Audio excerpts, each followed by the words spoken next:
গণমাধ্যম কর্মীদের উপরও বিভিন্নভাবে আঘাত নেমে এসেছে। আপনারা অনেক ক্ষেত্রে সত্যটা প্রকাশ করতে গিয়ে বাধাগ্রস্ত হয়েছেন। আমরা বিশ্বাস করি গণতান্ত্রিক বাংলাদেশে যারা সংবাদকর্মী রয়েছেন, যারা গণমাধ্যমে রয়েছেন, আপনাদের প্রত্যেকের স্বাধীনতা এবং অধিকার ইনশাআল্লাহ ভবিষ্যৎ সরকার প্রতিষ্ঠা করবে।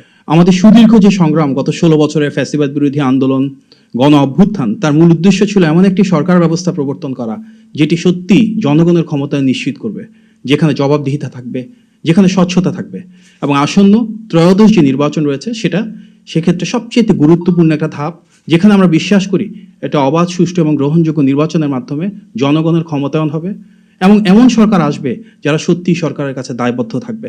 আমরা সবাই মিলে এমন একটি বাংলাদেশ গড়ে তুলব যেখানে মানবাধিকার থাকবে, বাক স্বাধীনতা থাকবে, আইনের অনুশাসন থাকবে।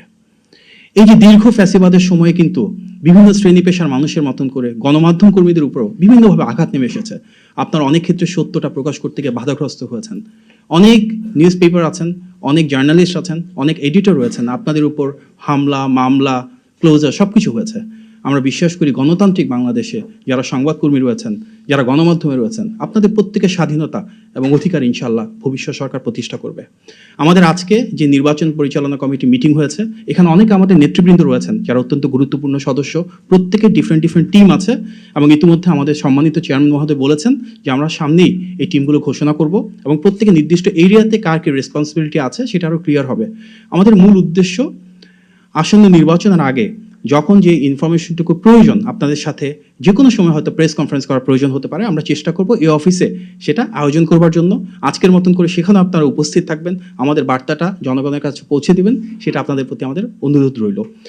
আমাদের বিএনপি চেয়ারপারসন অফিস রয়েছে, সামনে গুলশান অফিস যেটা আমরা বলি, আমাদের পল্টনে কেন্দ্রীয় কার্যালয় রয়েছে, সেখানে যে কাজগুলো চলছিল সেগুলো স্বাভাবিকভাবেই চলতেই থাকবে। এর পাশাপাশি তৃতীয় এই অফিসটা আমরা যেন আমাদের ইনফরমেশনটা রেগুলারলি দিতে পারি তার জন্য আমরা খুললাম এবং ইনশাআল্লাহ এই অফিসের মাধ্যমে নির্বাচন পরিচালনার সাথে সম্পৃক্ত যে বিষয়গুলো রয়েছে আমরা ধারাবাহিকভাবে এবং নিয়মিত আপনাদের সামনে উপস্থাপন করার চেষ্টা করব।